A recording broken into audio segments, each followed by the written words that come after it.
Shalom Abata. Suaranya masih sayu-sayu. Sekali lagi shalom. Shalom. Puji Tuhan. Rasakan sukacita Tuhan, amin. Amin. Puji Tuhan. Saya berikan waktu sebentar ya, 1-2 menit untuk kita bersatu di hadapan Tuhan. Kita menyatakan ucapan syukur kita di hadapan-Nya.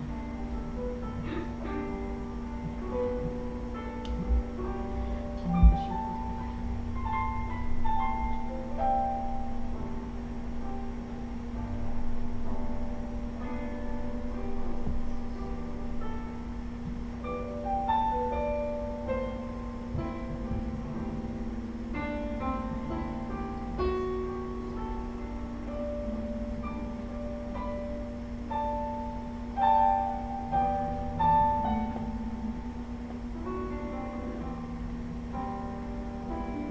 Mari yang sudah siap menyembah Tuhan, kita menaikkan pujian. Kami mau berdiam dekat-Mu Tuhan. Kami mau rasakan hadirat-Mu. Terima kasih Tuhan. Ya, Engkau yang layakkan setiap kami, Bapa, masuk ke hadirat-Mu yang kudus.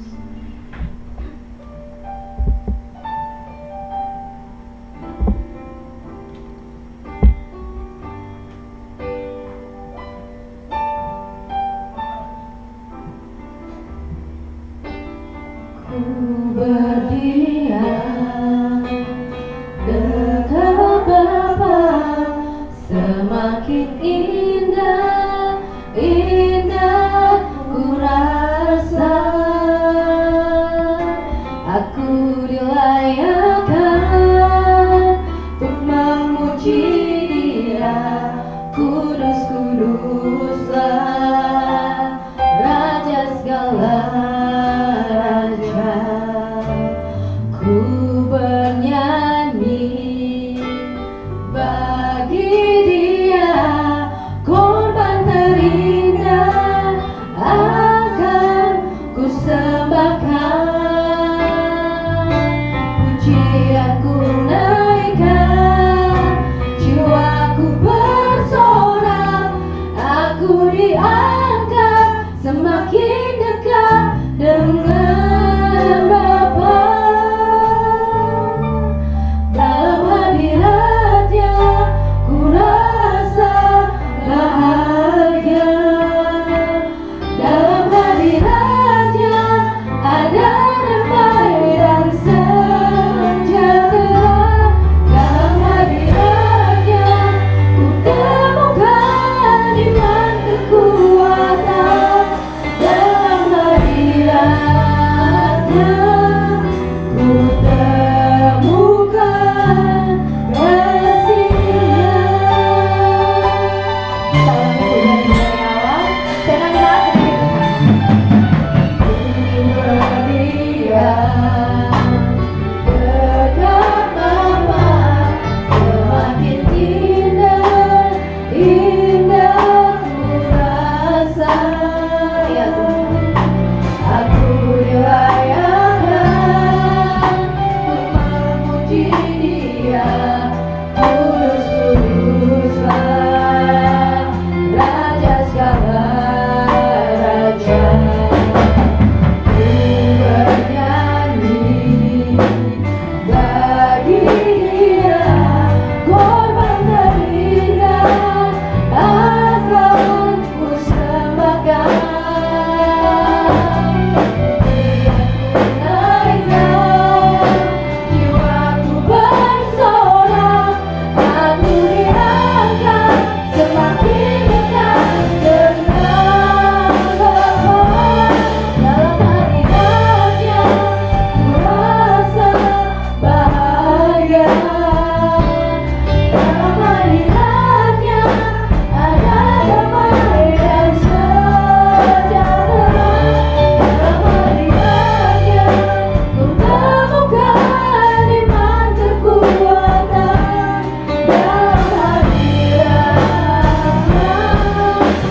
pujian penyembahan kami di hadapan-Mu Yesus. Terima kasih Tuhan. Kami sungguh bersyukur kalau kami boleh bangun dengan badan yang segar, kami boleh datang untuk memuji menyembah-Mu bersama-sama di tempat ini Tuhan. Terima kasih Tuhan.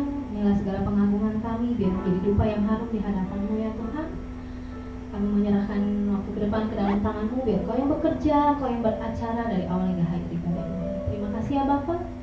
Hanya di dalam satu nama Tuhan Yesus Kristus Allah kami yang hidup, kami berdoa. Mari sama-sama yang percaya katakan amin. Puji Tuhan. Ya udah ramai-ramai ya. Ya lagi shalom. Oke. Merasakan kebaikan Tuhan, amin. Nanti waktu nyanyi Engkau baik, yang merasakan kebaikan Tuhan berarti angkat jempol ya.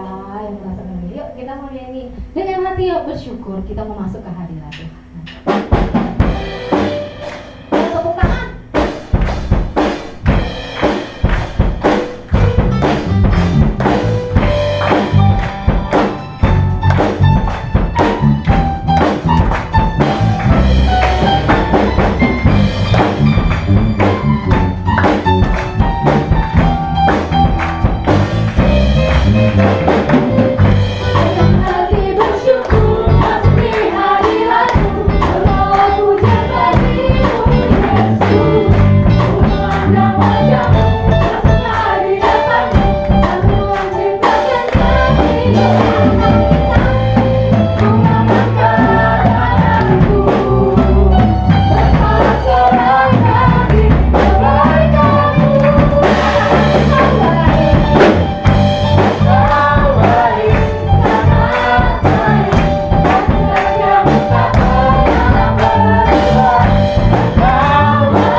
Puji Tuhan, setelah memuji dengan penuh sukacita dan penuh semangat, biasanya kita akan mendengarkan firman Tuhan yang akan disampaikan oleh hamba-Nya pagi hari ini. Kita mau tenangin hati kita mau siapin hati kita, ya hati kita sendiri tanah yang subur ya, untuk menerima kebenaran firman Tuhan sehingga bisa kita lakukan, kita aplikasikan dalam hidup kita.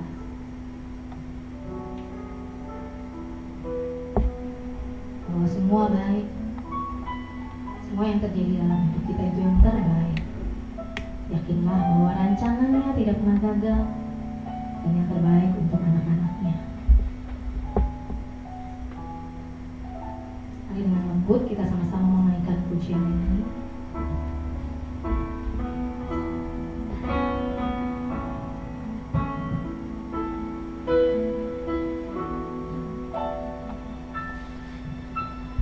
Dari semula telah Kau tetapkan hidupku dalam tangan-Mu, dalam rencana-Mu Tuhan. Rencana indah telah Kau siapkan bagi masa depanku yang penuh harapan. Semua baik, semua baik.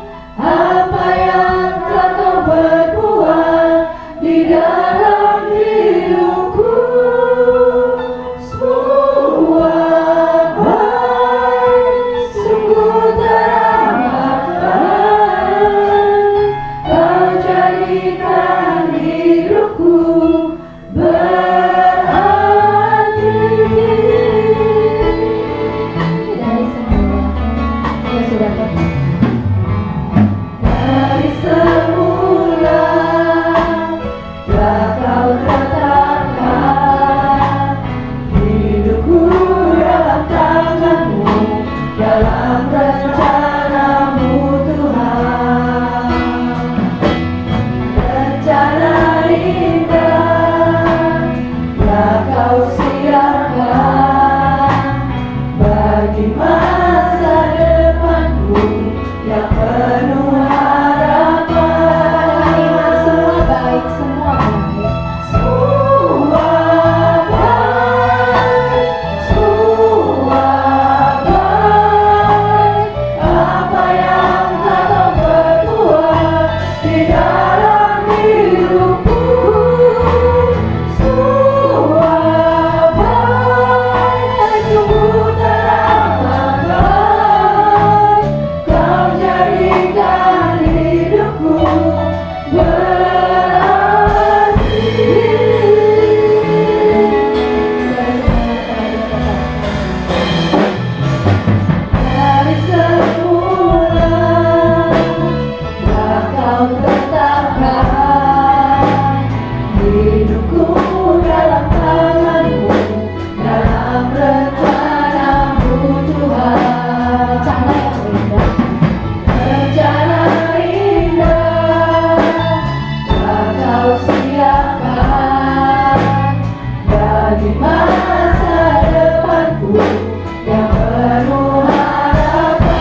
nyanyikan ini bukan hanya sekedar sebuah lagu biasa saja, tapi apa yang dituliskan di dalam lagu ini semuanya baik, semuanya baik, semuanya baik. Ini semua terjadi dalam kehidupan kami. Kami tahu sebagai anak-anak Tuhan, perjalanan hidup kami telah Kau tuliskan dalam buku kehidupan kami. Kau selalu punya rencana yang baik, yang sungguh baik di dalam kehidupan kami. Bahkan di kala hari-hari yang kami hadapi terasa buruk di dalam hidup kami, itu pun adalah sesuatu yang terbaik yang Tuhan pilihkan dari segala yang ada. Karena itu Bapa, kami sungguh mengucap syukur dan terima kasih kepadamu, karena kebaikan-kebaikan-Mu sungguh berlimpah di dalam kehidupan kami. Dan kalau pagi hari ini kami anak-anak-Mu bisa hadir di sini, itu pun boleh terjadi karena kebaikan Tuhan atas hidup kami. Terima kasih Tuhan buat pagi ini. Kalau kami boleh datang kepadamu, boleh sujud menyembah kepadamu, boleh menaikkan pujian dan lagu yang menyenangkan hatimu. Terima kasih buat semuanya itu. Dan pada saat ini kami ingin duduk diam seperti Maria. Kami ingin belajar sesuatu daripadamu. Kami ingin dinasihatkan olehmu. Bahkan kami juga mau ditegur atas segala kesalahan-kesalahan yang kami perbuat di waktu-waktu yang lalu. Bapa, berfirmanlah buat kami. Ya Allah Roh Kudus, kuasailah hati dan pikiran kami. Berkati kami semuanya dengan kebenaran firman-Mu, dan urapi hamba-Mu ini, supaya hanya isi hati Tuhan saja yang boleh dicurahkan di pagi ini. Di dalam nama Yesus, mari kita yang percaya boleh katakan bersama, amin. Shalom saudara. Apa kabarnya minggu pagi ini? Baik-baik semua ya. Pasti sehat-sehat, pasti luar biasa. Saudara, hari ini kita akan belajar sebuah kebenaran firman Tuhan yang telah diberikan oleh Gereja Bethel Indonesia. Tema yang diberikan untuk kita bahas di minggu pagi ini adalah kekayaan yang sejati. Kekayaan yang sejati. Untuk itu saya mengajak saudara-saudara semua untuk membuka kitab 1 Timotius 6. 1 Timotius 6 ayatnya yang ke-17 sampai 19. 1 Timotius 6 ayat 17 sampai 19. Saya akan bacakan bagi saudara semua ya. 1 Timotius 6 ayat 17 mengatakan seperti ini. Peringatkanlah kepada orang-orang kaya di dunia ini, agar mereka jangan tinggi hati dan jangan berharap sesuatu yang tidak tentu seperti kekayaan, melainkan pada Allah yang dalam kekayaannya memberikan kepada kita segala sesuatu untuk dinikmati. Peringatkanlah agar mereka itu berbuat baik, menjadi kaya dalam peringatkanlah agar mereka itu berbuat baik dan menjadi kaya dalam kebajikan, suka memberi dan suka membagi, dan dengan demikian mengumpulkan suatu harta sebagai dasar yang baik bagi dirinya di waktu yang akan datang untuk mencapai hidup yang sebenarnya. Amin. Saudara-saudara, kekayaan yang sejati. Kekayaan yang sejati, saya lihat kata sejati di sini. Kata sejati saya lihat di dalam Kamus Besar Bahasa Indonesia itu diartikan dengan sesuatu yang murni, sesuatu yang benar, sesuatu yang tulen, sesuatu yang asli.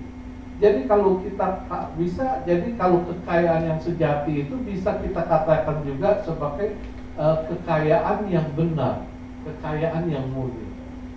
Kekayaan yang benar, kekayaan yang murni itu seperti apa sih sebenarnya, saudara?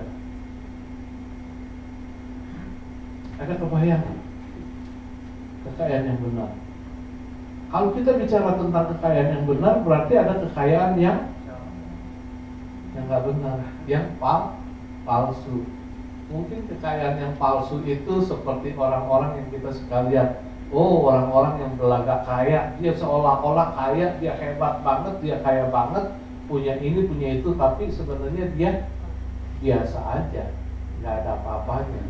Dan hal-hal yang seperti ini nih banyak dijumpai. Saya sering tuh ketemu orang yang cerita, aduh, Pak Wiwi, gua kirain dia mah kaya banget, nyatanya nggak ada apa-apa. Tujuan dia tuh punya mobil mewah, punya rumah mewah. Gua udah datangin rumahnya, gua udah lihat mobilnya, ada 2 biji, beberapa biji, rumahnya, waduh, megah banget. Ngatonya untuk apa mereka lakukan itu? Nipu orang, bohongin orang. Dia semua dia sewa, mobil dia boleh sewa, rumah dia boleh sewa.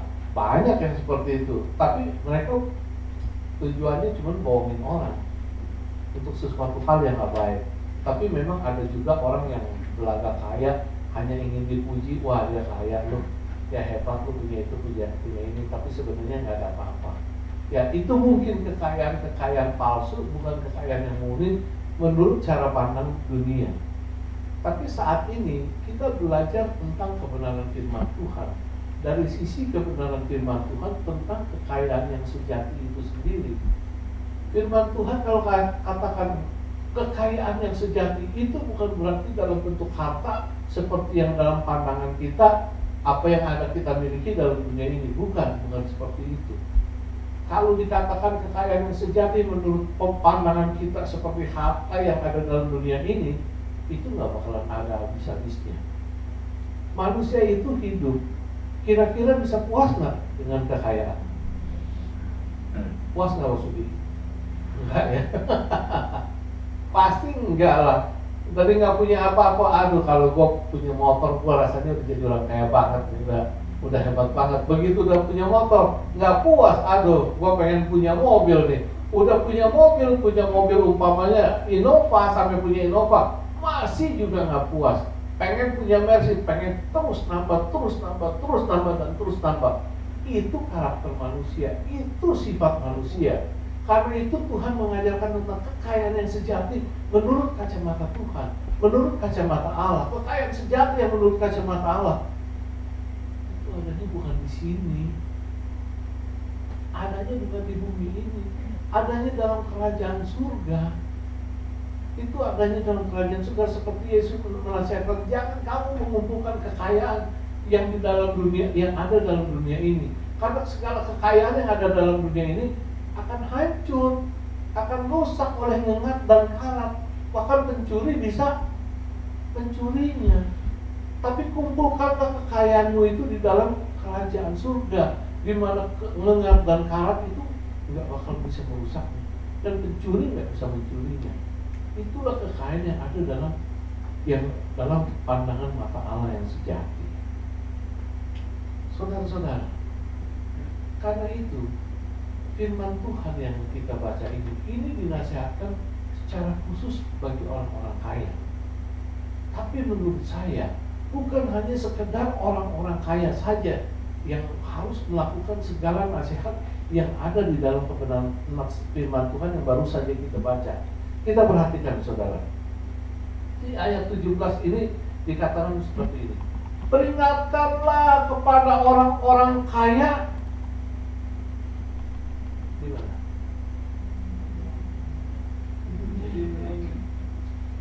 Peringatkanlah kepada orang-orang kaya di dunia ini. Jadi dengan arti kata firman ini saya katakan tadi khusus ditujukan kepada orang-orang kaya yang ada dalam dunia ini. Siapa sekarang yang sudah merasa kaya? Ada di sini yang merasa kaya? Hah? Nggak ada yang berani mengatakan? Takut firmannya kena buat kita ya? Enggak. Orang kaya itu nggak ada batasnya. Satu, kita anggap kita kaya, pasti akan ada orang kaya lagi. Ada orang kaya lagi, kita lihat ada orang lebih kaya lagi. Jadi nggak ada batasnya. Jadi firman Tuhan boleh dikatakan, karena itu saya boleh katakan firman Tuhan ini bukan hanya berlaku bagi orang-orang kaya seperti dalam pandangan materi dunia ini, tapi ini berlaku juga bagi semua anak-anak Tuhan. firman Tuhan diperingatkan. Peringatkanlah kepada orang-orang kaya di dunia ini. Agar apa katanya? Jangan tinggi hati. Nomor satu itu yang harus kita ingat, jangan tinggi hati. Ini berlaku bukan cuma untuk orang kaya dunia ini, tapi bagi semua anak Tuhan. Tuhan mau supaya anak-anaknya itu jangan tinggi hati. Tinggi hati itu seperti apa sih saudara? Ya, sombong. Iya benar. Egois, benar. Congkak, benar. Angkuh, benar. Karena saya udah cek saya kalau belajar sesuatu, saya itu pasti akan mengecek dalam Kamus Besar Bahasa Indonesia. Kita punya buku itu namanya buku Kamus Besar Bahasa Indonesia.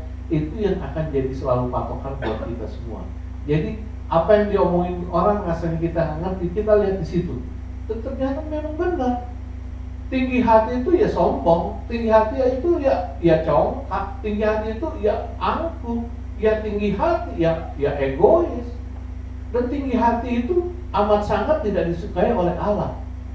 Ini yang paling penting. Karena itu nggak heran nasihat pertamanya adalah jangan tinggi hati. Nomor satu itu jangan tinggi hati, jangan sombong. Manusia hidup jangan sombong. Karena kalau orang tinggi hati, orang sombong itu udah pasti nggak berkenan di hadapan Tuhan. Saudara, sombong itu saya katakan seperti satu penyakit. Tinggi hati itu seperti satu penyakit. Walaupun kita merasa kita tidak pernah tinggi hati, kita nggak pernah sombong, tapi kesombongan itu bisa menghampiri kita kapan aja.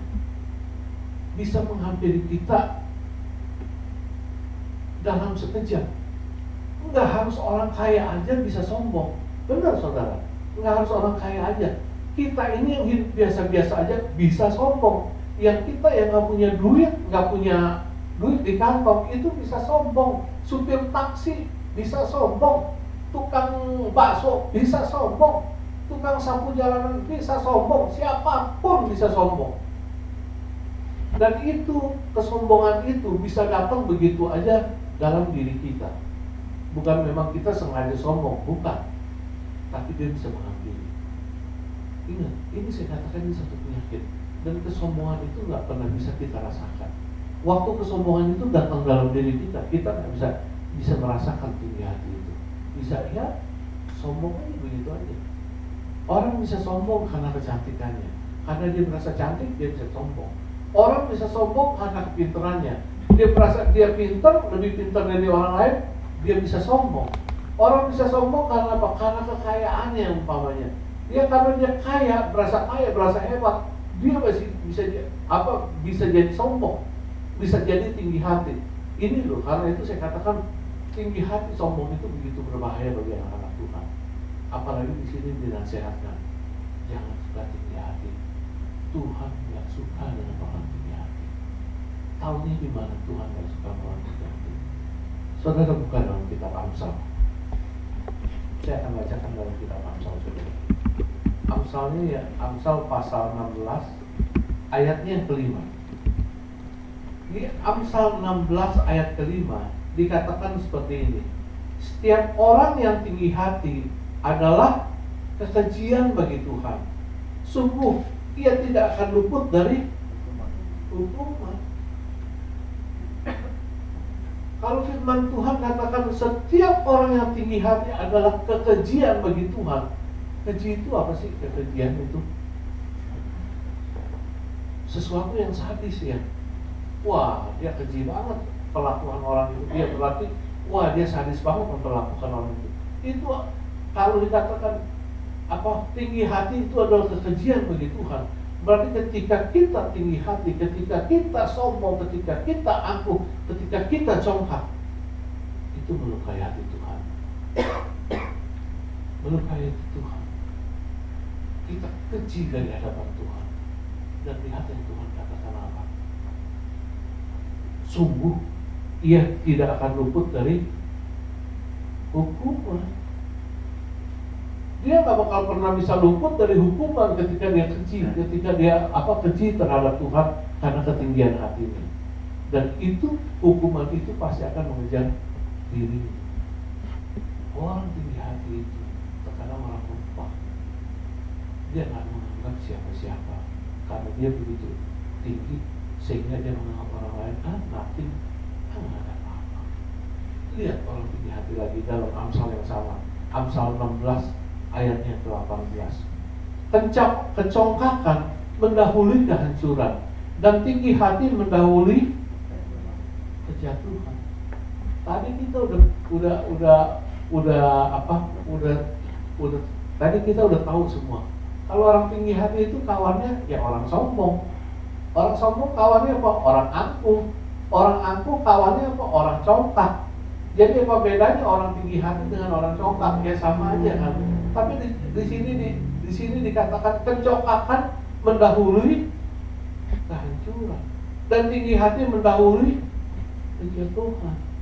Dengan kata lain, orang-orang yang tinggi hati, yang sombong, yang congkak itu, dia pasti akan jatuh, pasti akan hancur.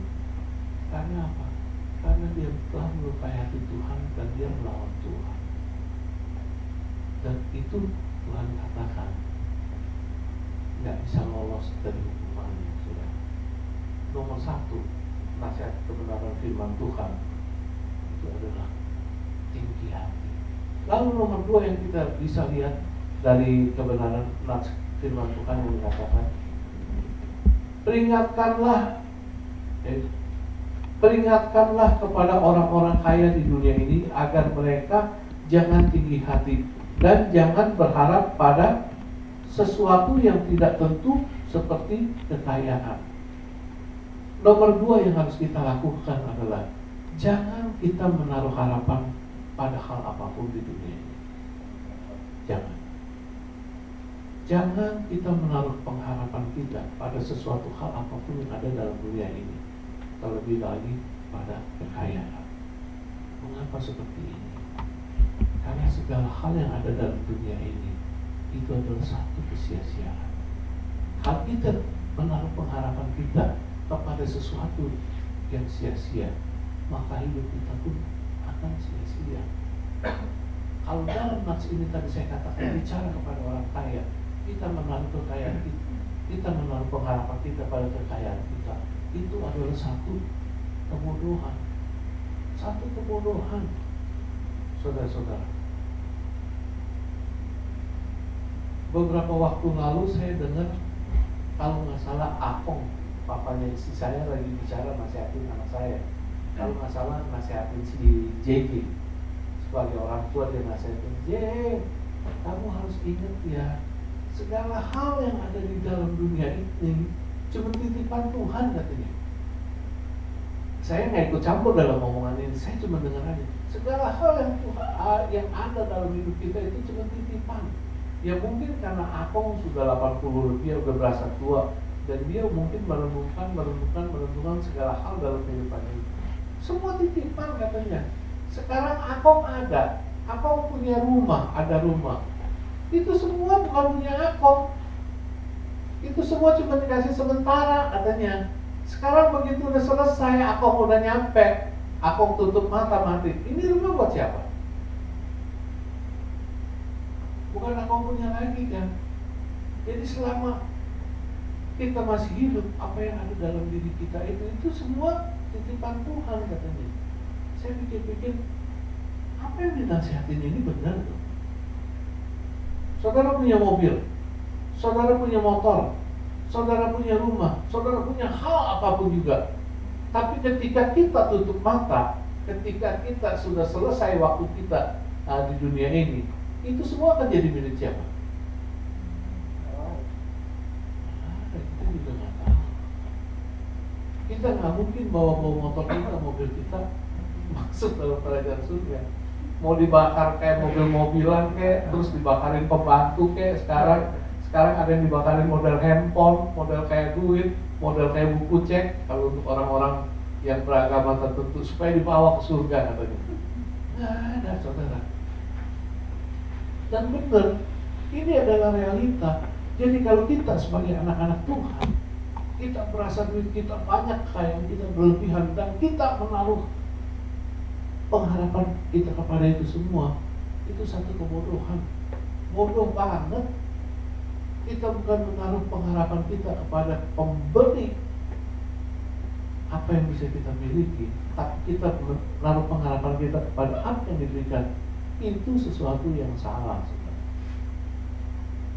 Waktu Raja Alexander dia mau mati, dia mau meninggal, Raja Alexander Agung, Great Alexander Agung, itu dia ngomong, dia pesan sama orang-orang dalam istananya, nanti kalau saya meninggal, katanya, buatkan saya sebuah peti, tapi kasih lubang ya di sebelah kiri dan sebelah kanannya. Tujuannya apa? Saya mau nanti dikubur, nggak mau seperti orang biasa aja begitu nanti. Saya mau tangan saya ini keluar, tangan kiri saya keluar, tangan kanan saya keluar. Saya mau tunjukin kepada rakyat saya bahwa segala hal yang ada dalam dunia ini, kekayaan yang saya miliki yang begitu hebat, yang saat itu dia berkuasa luar biasa kan. Jadi bisa dibayangkan kekayaan seperti apa. Begitu hebat, begitu luar biasa. Itu semua adalah kesia-siaan. Yang saya miliki itu kesia-siaan. Saya pulang, saya mati, ini nggak ada yang bisa saya bawa. Satu koin pun nggak ada bisa saya bawa. Semua ditinggalkan, katanya. Jadi kekayaan, kalau kita lihat orang yang belum mengenal Tuhan, istilahnya orang dunia bisa mengatakan seperti itu, bahwa dia menaruh pengharapan dia pada kekayaan, itu adalah satu kesia-siaan. Dan kita melakukannya, itu sekali lagi satu kebodohan. Tuhan nggak mau anak-anaknya bodoh. Sejujurnya, Tuhan nggak mau anak-anaknya itu binasa. Bahkan semua manusia ini binasa, Tuhan nggak mau. Karena itu Tuhan beritahu, Tuhan peringatkan, jangan taruh pengharapan kamu pada dia, tapi taruh pengharapan kamu pada Aku.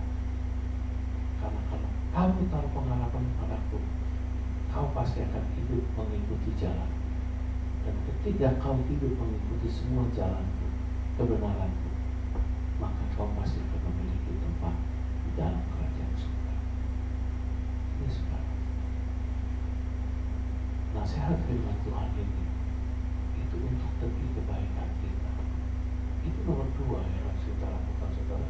Lalu dalam ayatnya yang ke-18 dikatakan gini, peringatkanlah agar mereka itu berbuat baik. Di sini tadi saya katakan lagi, bicara kepada orang-orang kaya di dunia. Suruh peringatin kepada mereka supaya mereka berbuat baik. Kalau firman Tuhan katakan supaya mereka berbuat baik, berarti kan ada something wrong nih, ada sesuatu yang salah pada orang-orang kaya yang ada di dunia ini. Berarti kebanyakan orang-orang kaya dalam dunia ini banyak melakukan hal-hal yang nggak baik. Berbuat baik itu apa sih?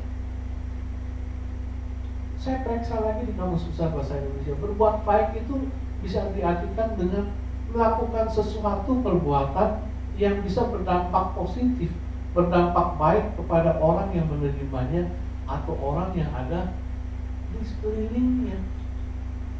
Berbuat baik itu definisinya seperti itu. Kalau orang-orang kaya ini dikatakan peringatkan kepada mereka supaya mereka berbuat baik, berarti mereka ini jangan melakukan hal-hal untuk orang-orang banyak yang bisa membawa dampak-dampak positif. Mungkin karena orang kaya itu katanya, saya bukan menjudge, orang kaya itu biasanya lebih pelit, benar nggak sih? Hah? Benar nggak orang kaya lebih pelit? Lihat di kamus, Pak. Hah? Lihat di kamus. Lihat di kamus. Nggak ada di kamus. Nggak ada di kamus, Pak. Katanya orang kaya itu lebih pelit, benar nggak? Nggak, tergantung orangnya ya. Ada yang nggak kaya, ada juga yang nggak pelit. Tapi yang Tuhan ingin lakukan, yang ingin Tuhan katakan, supaya semua orang kalau bisa tetap berbuat baik, melakukan sesuatu itu untuk apa? Untuk orang di luar sana yang butuh pertolongan kita istilahnya, yang butuh bantuan kita yang bisa berdampak positif bagi mereka. Saudara, saudara ingat nggak hamba Tuhan yang namanya Pak Hari 10? Ya. Kita pernah undang sering khotbah di sini Pak Hari 10. Itu saya bilang Pak Hari 10 tuh begini loh, luar biasa. Waktu zaman pandemi COVID kemarin, itu Pak Hari 10 dia spesial buka kayak kita mah dapur umum.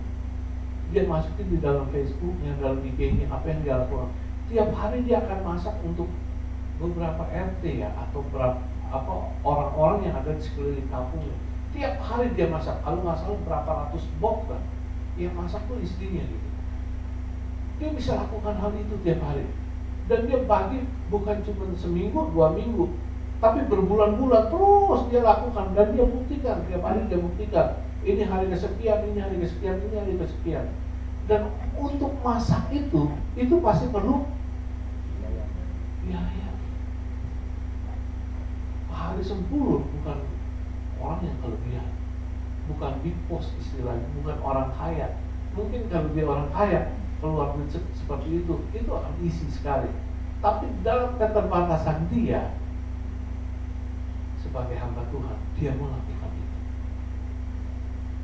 Dari mana duitnya? Pasti dari duit pribadi. Mungkin ada anak-anak Tuhan juga yang bergerak dan mau memberi juga. Tapi yang saya ingin tunjukkan, apa yang dibuat oleh Pak Hari 10 itu begitu berdampak bagi orang yang ada di sekeliling. Bukan cuma berhenti di situ. Dia suka pergi ke kampung-kampung kumuh, ke tempat-tempat lingkungan kumuh. Dia naik motor berdua istrinya. Ngapain saudara? Cuma mau ngobrol-ngobrol. Dia perhatikan, oh ini lingkungan ini, oh belum ada MCK-nya. MCK tahu? Mandi, cuci, hapus. Makasih Pak Sudi, saya baru tahu dari kemarin saya nyari MCK singkatannya apa ya? Saya sendiri nggak tahu, cuma tahu maksudnya, tahu gitu, tujuannya tahu. Itu dia buat saudara. Jadi kalau di kampung ini tempat orang kumuh ini ada MCK, dia akan buat MCK. Supaya apa? Supaya MCK ini bisa berguna bagi masyarakat lingkungan sekelilingnya. Mereka bisa mandi bersih, buang kotoran secara bersih, secara layak lah. Ini yang dia lakukan. Ini yang dia lakukan. Dan kalau orang yang terbatas dompetnya, terbatas kemampuannya mau melakukan ini, apalagi orang kaya, saudara. Orang kaya kalau mau melakukan sesuatu dengan duit yang nggak terbatas, dia pasti akan bisa berbuat jauh lebih banyak. Karena itu firman Tuhan katakan, berbuat baik, peringatkan kepada mereka, peringatkan loh, bukan beritahu mereka, peringatkan kan itu boleh kita bilang dengan tanda seru kan, peringatin dia, peringatkan mereka untuk selalu berbuat baik. Dan kita sebagai anak-anak Tuhan pun, Tuhan tuntut untuk bisa selalu berbuat baik kepada sesama kita. Hal apapun yang kita bisa lakukan, itu kita lakukan aja. Saya ingat, saya teringat waktu itu istri saya. Udah lama sih kejadiannya, beberapa bulan yang lalu. Keponakan saya dari Amerika datang, dia merit di Indonesia. Dia merit di sebuah restoran gitu. Waktu merit di sebuah restoran, dia kan bayar sejumlah uang, dapat voucher. Vouchernya nilainya 1 juta atau 1 juta lebih, dan lupa. Jadi kita pun kelupaan akan voucher itu, voucher makanan di restoran itu. Jadi begitu ingat di hari hanya baru ingat. Tadinya mau makan nyicil kan lumayan makan gratis. Di hari hanya kita makan di hari hanya itu voucher juga nggak habis. Masih ada sisa beberapa ratus ribu gitu. Terus waktu selesai makan, ya sayang nih voucher dibuang-buang. Saya pikir ya udah biasa, ya memang udah nggak ini udah. Waktu jalan pulang saya nggak tahu, waktu makan istri saya udah perhatiin ada satu keluarga yang di sebelah saya, ada istrinya, ada anaknya, ada berapa orang. Waktu istri saya pulang, nggak tahu gimana caranya, mungkin cocok jadi sales. Jadi nggak tahu gimana awalnya dia tepok, ngomong sedikit udah sodor itu voucher. Ini satu hal kecil loh, yang mungkin kelihatannya lu udah nggak kepake aja baru lu kasih orang. Tujuannya bukan begitu, daripada disia-siakan itu bisa digunakan untuk orang lain. Saya anggap ini satu perbuatan baik untuk diri saya, satu perbuatan baik, dan hal-hal seperti ini bisa kita lakukan dalam kehidupan kita sehari-hari, saudara-saudara. Itu yang selanjutnya selain perbuatan baik yang dinasihatkan lagi, peringatkan agar mereka itu berbuat baik, menjadi kaya dalam kebajikan. Kebajikan itu apa, saudara? Kebajikan itu apa sih kalau menurut pikiran saudara? Hah? Iya, saya udah buka kamus, makanya saya mau tanya, saudara tahu nggak gitu? Benar, saya buka kamus. Ternyata kebajikan itu nggak beda sama berbuat baik, hanya lebih ditegaskan kepada kemurahan hati, lebih ditegaskan pada kemurahan hati, lebih banyak beramal, istilahnya lebih banyak membantu darmawan, seperti itu terjemahannya. Jadi Tuhan mau itu setiap anak-anak Tuhan itu juga harus memiliki kemurahan hati. Orang begitu saya tahu, oh rupanya kemurahan hati, kita harus kaya dengan kemurahan hati. Saya ngerti ya maksud Tuhan. Karena orang yang murah hati itu penuh dengan kemurahan hati, itu pasti disayang Tuhan. Tuhan suka sama anak-anaknya yang namanya murah hati. Taunya dari mana? Saudara ingat nggak waktu Yesus khotbah di bukit tentang berbahagia? Ingat nggak? Ya, ingat pasti. Nggak boleh dilupakan. Yesus pernah bilang ini, berbahagialah orang yang murah hati, karena dia akan beroleh kemurahan dari Tuhan. Dia akan beroleh kemurahan dari Tuhan. Saudara bisa bayangin nggak? Anggap kalau kita orang murah hati, hatinya mudah bergerak, mau berbuat baik, mau bantu banyak orang, mau bantu beramal, jadi seorang dermawan. Itu baru manusia yang lakukan. Kalau kita lakukan itu, kita itu murah hati, dan kita beroleh balasan dari Tuhan yang namanya mendapatkan kemurahan dari Tuhan. Manusia murah hati bisa melakukan hal seperti itu. Kalau Tuhan murah hati seperti apa kira-kira? Pasti berlipat-lipat dong. Pasti lebih luar biasa dong. Itu loh bangganya jadi orang murah hati. Saudara jangan pikir saudara murah hati, ngapain saya harus murah hati? Murah hati itu banyak biaya, harus keluar itu, keluar ini, bantu orang banyak, bantu itu, bantu ini. Itu kan keluar dari kita sendiri. Tapi saudara lihat feedback nih yang Tuhan Yesus katakan, berbahagialah orang yang murah hati, karena dia akan beroleh kemurahan dari Tuhan. Baru Tuhan sendiri yang spesial murah hati terhadap kita, karena kita murah hati. Pasti balasannya berlimpah-limpah, pasti berlipat-lipat kali ganda. Karena itu saudara harus murah hati, berbuat lebih banyak kebaikan, kaya akan kebaikan, kaya akan kebajikan, kaya akan kemurahan hati, kaya akan berbuat amal, kaya akan menjadi seorang dermawan, kaya untuk berbuat baik sana dan sini. Itu yang Tuhan mau dalam hidup anak-anak Tuhan.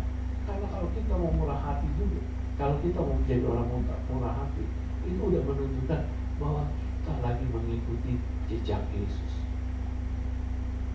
Orang nggak mungkin bisa murah hati kalau di sininya nggak ada kasih. Benar nggak? Benar nggak? Nggak mungkin dia bisa murah hati kepada sesama kalau di sini nggak ada dasar kasih Yesus. Kalau kasih Yesus itu ada di sini, dia nggak bakal susah untuk berbuat murah hati kepada sesama. Ini juga menunjukkan orang yang murah hati, dia itu lagi melakukan kebenaran firman Tuhan, lagi mengikuti apa yang Yesus ajarkan tentang perintah kedua. Perintah kedua apa? Kasihilah sesama manusia. Apakah itu semua berkenan di hadapan Tuhan? Karena itu nggak enak. Berbahagialah orang yang murah hati, karena dia akan beroleh kemurahan dari Tuhan. Lalu yang terakhir, saudara, apa yang harus kita orang kaya dalam dunia ini harus lakukan? Peringatkanlah agar mereka itu berbuat baik, menjadi kaya dalam kebajikan, suka memberi dan membagi. Suka memberi dan membagi. Suka memberi dan berbagi. Artinya apa? Nggak pelit, saudara. Nggak pelit. Kalau kita suka memberi, itu berarti kita orang yang nggak pelit.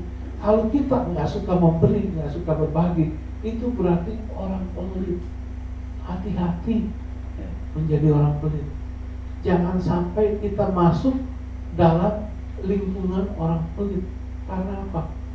Karena ada firman Tuhan katakan di 1 Korintus 10, orang pelit, orang kikir itu nggak bisa masuk dalam kerajaan surga. So simple loh, sederhana loh. Suka memberi, suka membagi.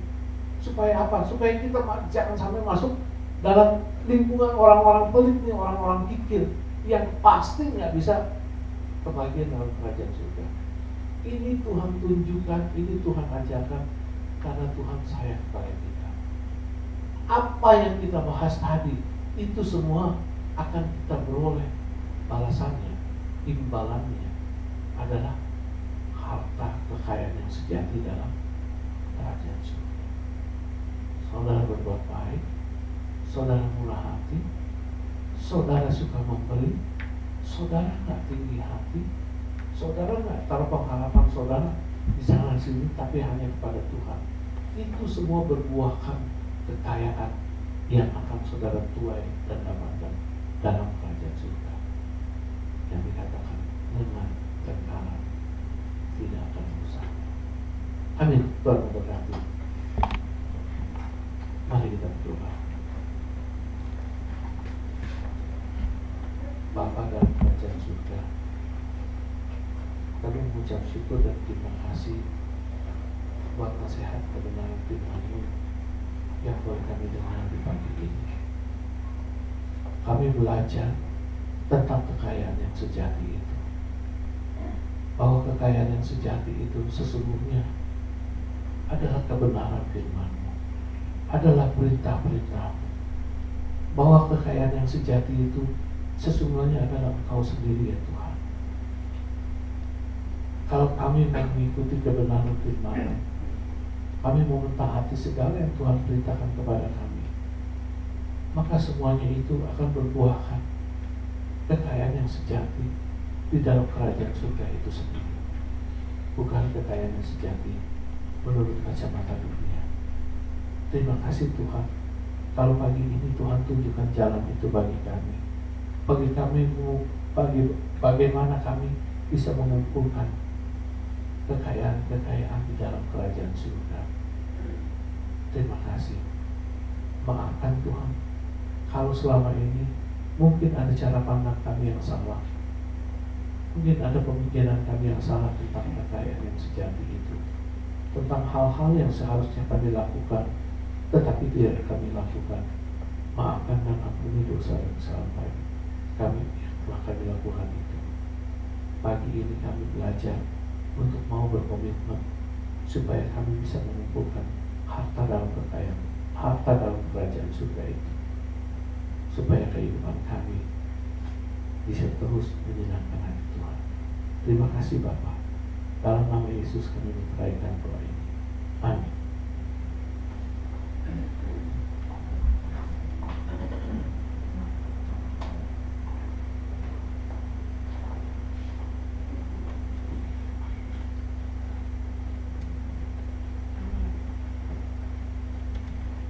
Berkati oleh firman Tuhan saat pagi hari ini.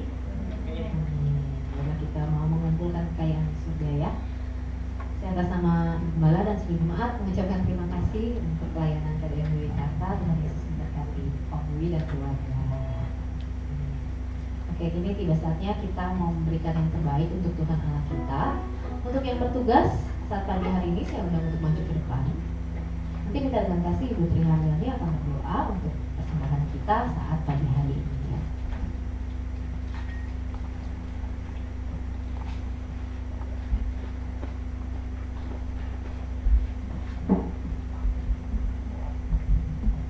Bapa yang baik, kami bersyukur dan berterima kasih Tuhan untuk pagi ini.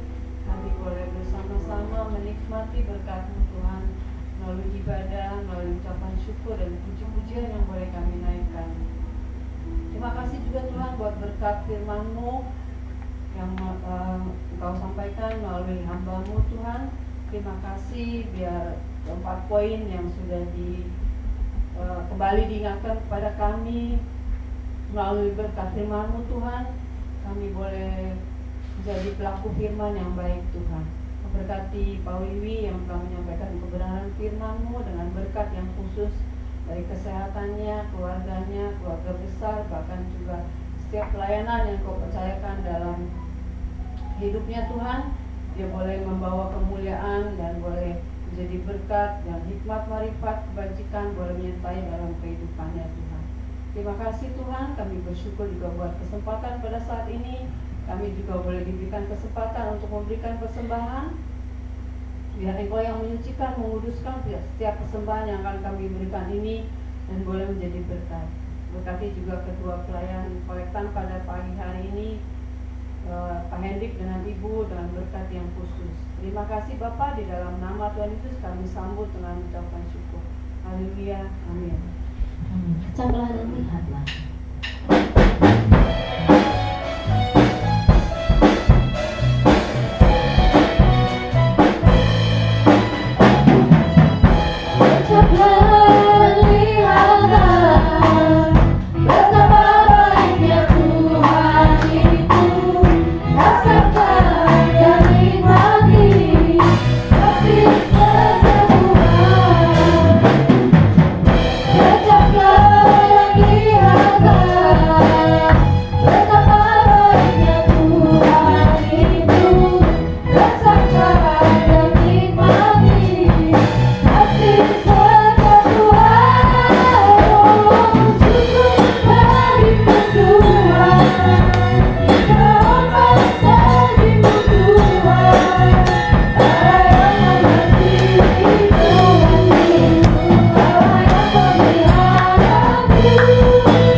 Selanjutnya saya berikan untuk yang membacakan pengumuman di kesempatan saat pagi hari ini.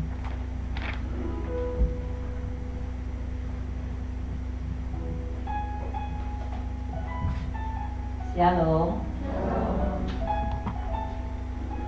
Mari kita mengikuti pengumuman sepekan ke depan. Keluarga besar GBI Alberta mengucapkan terima kasih kepada PDM Lili Kartaelia yang telah menyampaikan firman Tuhan dalam kebaktian umum pagi ini. Tuhan Yesus memberkati keluarga dan pelayanan Bapak. Terima kasih juga kepada seluruh tim pelayanan yang telah setia bertugas pada hari ini. Tuhan Yesus memberkati dengan bonus yang khusus. Sekolah minggu atau Alberta Kids diadakan setiap hari Minggu pukul 10.30.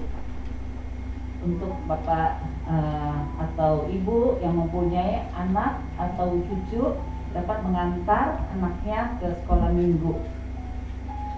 Kebaktian kaum wanita diadakan setiap hari Selasa pukul 10 pagi. Kebaktian pada hari Selasa tanggal 27 September ini akan dilayani oleh PDM Lili Kartaelia. Mari kita satukan hati untuk berdoa bersama secara online yang diadakan di GBI Alberta setiap hari Kamis pukul 10 pagi. Kebaktian remaja dan EYT diadakan setiap hari Sabtu pukul 6 sore. Kebaktian remaja pada Sabtu tanggal 1 Oktober 2022 dilayani oleh Ibu Elisandra. Minggu depan 2 Oktober pukul 8 pagi kita akan mengikuti kebaktian umum. Firman Tuhan akan disampaikan oleh Pendeta Gamardea Suryanto. Jemaat bisa mengikuti kegiatan-kegiatan gereja melalui warta digital yang dikirimkan di WA Group. Terutama juga untuk para pelayan bisa lebih memperhatikan jadwal tugasnya. Minggu depan kita kembali menikmati tubuh dan darah Kristus dalam perjamuan kudus. Tubuh dan darah Kristus hanya dapat dinikmati oleh jemaat yang sudah dibaptis air. Jemaat juga diberi kesempatan untuk mengembalikan perpuluhan milik Allah. Nah, ini jeruk makan jeruk ya. Keluarga besar GBA Delta mengucapkan selamat ulang tahun pernikahan kepada PDM Wiwikarta dan saya pada tanggal 25 September ini. Terima kasih. Apakah ada pengumuman tambahan? Tidak ada. Saya mau bersaksi sedikit. Tadi PDM Wiwikarta sudah memberi kesaksian bahwa saya memberikan voucher kepada warga yang sedang makan. Ini saya ingin melanjutkan sedikit bahwa Tuhan sangat baik dan tidak pernah berhutang. Waktu saya memberikan voucher itu, saya nggak punya pikiran maksudnya apa-apa, cuma pikir lah ini voucher lebih daripada saya buang ke rumah, dan hari itu juga hari yang terakhir untuk mempergunakan voucher itu. Di depan saya ada satu keluarga, kan karena kita duduk berdekatan, saya sudah lihat ini keluarga sepertinya sudah tidak mempunyai suaminya, itu ibu-ibu itu, anak-anaknya ada 3 dan mempunyai pasangan, punya cucu. Jadi setelah selesai saya kasih vouchernya itu kepada ibunya. Saya bilang, Bu, ini saya ada voucher lebih, daripada saya nggak pakai, mendingan bisa dipakai. Ini ada berapa ketentuannya. Terus ibunya senyum-senyum dong, kalau namanya dikasih voucher pasti seneng kan. Oh ya, ibu tinggal di mana? Oh, saya tinggal di Sunter. Oh, sama, saya juga di Sunter, kata si ibu itu. Oh, anaknya nyerutut. Dia bilang, kita di Sunter, apa ya namanya, Sunter Sakngas itu. Oh iya, dekat, saya juga di dekat Sunter situ, saya bilang. Terus ibunya bilang, kita tuh yang ini, yang jual handuk, dia bilang. Oh, saya ingat yang jual handuk itu ada satu merek yang cukup terkenal, Bloomingdale itu mereknya. Saya bilang, oh, handuk Bloomingdale, iya. Terus ibunya bilang, nanti ke tempat saya ya, nanti saya kasih diskon, dia bilang gitu. Terus saya bilang, oh iya. Dan besoknya kebetulan Pak Wibi cuci darah. Jadi saya lagi duduk, terus saya telepon ke apotek, saya mau tanya obat suntik insulin. Di sebelah saya ada ibu-ibu, udah cukup berumur juga. Saya bilang, saya tanya apotek, ada ini nggak, ada Lantus nggak? Dia bilang, oh ada. Oh iya dah, nanti saya ke sana, saya bilang gitu. Ibu-ibu itu bilang, Dek, kamu perlu Lantus. Oh iya, emang bapaknya pakai Lantus? Saya bilang iya. Oh, mau nggak saya kasih, katanya. Oh, kenapa Bu? Ini suami saya belum lama meninggal. Saya di rumah banyak Lantus, katanya. Daripada saya nggak pakai, ada yang mau pakai, saya kasih aja. Nah, itulah Tuhan kita. Padahal waktu saya melakukan kebaikan, memberikan voucher, saya tidak berpikir saya akan mendapatkan Lantus yang gratis. Itu satu Lantus harganya 125.000. Saya dikasih 4 waktu itu. Dan voucher yang saya kasih juga kayaknya nggak sampai 500.000. Wah, dalam hati saya, aduh, Tuhan tuh luar biasa. Dia tidak pernah berhutang, dan kita melakukan kebaikan itu tanpa ada pamrih atau apa, tapi Tuhan yang akan membalasnya. Terima kasih kesempatan untuk berbagi pada saat ini. Dan kita akan mengakhiri ibadah Oh, ada tambahan? Mau ingetin aja, mulai minggu depan ibadah cuma sekali, pagi aja, jadi sore enggak. Ya, sudah dengar ya.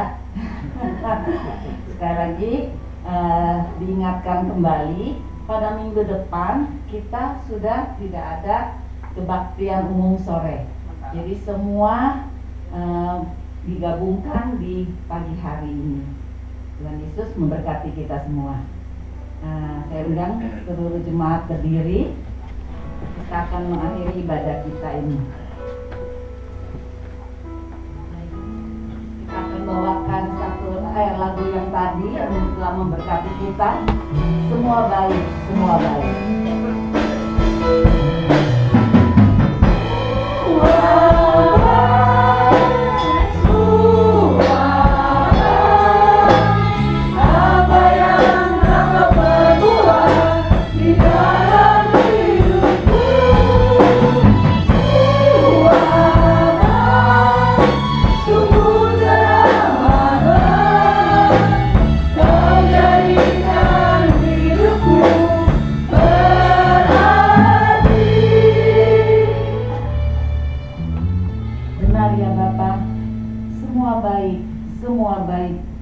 Semua baik apa yang terjadi dalam hidup kami. Karena Engkau Allah yang teramat baik, sangat baik dalam kehidupan kami. Ya Bapa, sekali lagi terima kasih untuk kesempatan kami boleh datang beribadah pada pagi hari ini. Engkau memberikan cuaca yang baik, lingkungan yang baik, dan kami dapat duduk di tempat yang nyaman dengan baik ya Tuhan. Kami boleh menaikkan pujian-pujian kami. Kami boleh mendengar nasihat kami yang mengajarkan kami bahwa kami harus selalu melakukan yang terbaik. Karena Engkau yang terlebih dahulu baik untuk kami semua. Terima kasih ya Tuhan. Ya Bapa, kami serahkan PDM Wikarta ke dalam tangan-Mu ya Tuhan. Biarlah Engkau membuka rahasia-rahasia firman-Mu kepada beliau ya Bapa. Dan Engkau urapi dia terus-menerus Tuhan. Biarlah dimanapun beliau diutus oleh Engkau, nama-Mu yang selalu dipermuliakan. Terima kasih ya Bapa. Engkau memberkati keluarganya, Engkau memberkati keluarga besarnya Tuhan. Ya Bapa, kami serahkan juga Ibu Gembala kami ke dalam tangan-Mu ya Tuhan. Engkau memberikan kesehatan, Engkau memberikan berkat yang khusus untuk beliau ya Tuhan. Engkau memberikan seorang hati hamba, seorang gembala untuk menggembalakan anak-anak-Mu di tempat ini ya Tuhan. Engkau memberkati keluarga besarnya, anak-anaknya, cucu-cucunya Tuhan. Engkau tambahkan juga hikmat yang daripada-Mu dengan penuh urapan khusus ya Bapa. Sekali lagi kami serahkan Ibu Gembala kami ke dalam tangan-Mu ya Tuhan. Terima kasih ya Bapa. Kami juga serahkan seluruh jemaat Aberta ke dalam tangan-Mu. Engkau memberkati masing-masing jemaat Aberta di tempat ini ya Tuhan. Pada saat ini mungkin ada yang sakit ya Tuhan. Kami percaya rahmat-Mu kepada jemaat kami yang sedang lemah, sedang terbaring. Engkau memberikan urapan yang baik, yang untuk kesehatannya Tuhan. Engkau pulihkan semuanya ya Bapa. Mungkin pada saat ini juga ada yang lemah, letih, ada yang terbeban berat ya Tuhan. Biarlah penghiburan-Mu kepada mereka ya Tuhan. Beban Engkau angkat ya Bapa. Apa yang menjadi beban mereka ya Tuhan, kami percaya Engkau yang akan menuntun dan menolong. Terima kasih ya Tuhan. Kami serahkan juga seluruh kegiatan Aberta sepekan ke depan ya Tuhan. Apa yang menjadi untuk KW, untuk EYT dan sekolah minggu ya Tuhan. Juga setiap hari Kamis kami dapat doa bersama ya Bapa. Engkau berkati setiap kegiatan gereja kami ya Tuhan. Ya Bapa, kami serahkan juga seluruh Indonesia kami yang tercinta ya Bapa. Engkau memberkati untuk presiden dan jajaran menterinya Tuhan. Biarlah presiden dan jajaran menteri mempunyai rasa takut kepada Engkau, sehingga beliau dapat memimpin Indonesia ini menuju yang lebih baik lagi. Biarlah Engkau memberikan juga hati yang takut, roh yang takut kepada Engkau. Terima kasih ya Bapa. Kami serahkan seluruh presiden dan jajaran menterinya ke dalam tangan-Mu, biar mereka dapat memerintah Indonesia dengan adil dan bijaksana. Terima kasih ya Bapa. Kami juga berdoa untuk Oma Ahong yang kami lihat hadir pada pagi hari ini. Terima kasih untuk pemeliharaan-Mu untuk hamba-Mu ini. Karena hamba-Mu ini adalah hamba yang setia Tuhan. Engkau memberkati kesehatannya, Engkau memberkati keluarganya Tuhan, keluarga besarnya. Terima kasih ya Bapa. Kami serahkan seluruh doa kami ini ya Tuhan. Kami juga berdoa untuk sebentar lagi kami akan berpisah satu dengan yang lain. Kiranya Tuhan menuntun kami ke tempat tujuan kami masing-masing dengan keselamatan tanpa kurang satu apapun. Sekali lagi terima kasih ya Bapa. Kami juga berdoa ya Tuhan untuk pernikahan kami ya Tuhan, hamba-Mu ini yang sudah ke-34 tahun. Terima kasih untuk semuanya yang boleh kami lalui ya Tuhan. Engkau hadir di tengah-tengah kami. Apapun perjalanan hidup kami percaya Engkau yang selalu menuntun kami. Sekali lagi terima kasih ya Bapa. Kami serahkan doa kami ini, kami landaskan di dalam satu nama Tuhan Yesus Juru Selamat kami yang hidup. Bapak Ibu Saudara, kita sudah mendengarkan firman. Janganlah kita cuma sebatas mendengar, tapi biarlah kita mau membawa pulang firman itu kita lakukan di dalam kehidupan kita, supaya kita lebih mengerti, lebih paham akan firman Tuhan, lebih tahu artinya apa kehendak Tuhan dalam kehidupan kita, supaya kita juga lebih mendekatkan diri kepada Tuhan sebagai persiapan kalau Tuhan menjemput kita sudah siap. Itu sebabnya kekasih-kekasih Kristus yang diberkati Tuhan, pulanglah dan terimalah berkat Tuhan. Turunlah kiranya atas saudara-saudara semua kasih karunia dan damai sejahtera dari Allah Bapa, pengampunan dan kasih sayang dari Tuhan Yesus Kristus, penghiburan, penyertaan, bahkan pimpinannya di dalam kuasa Roh Kudus memimpin kita sekalian, mulai saat ini sampai Maranatha Tuhan Yesus datang yang kedua kali.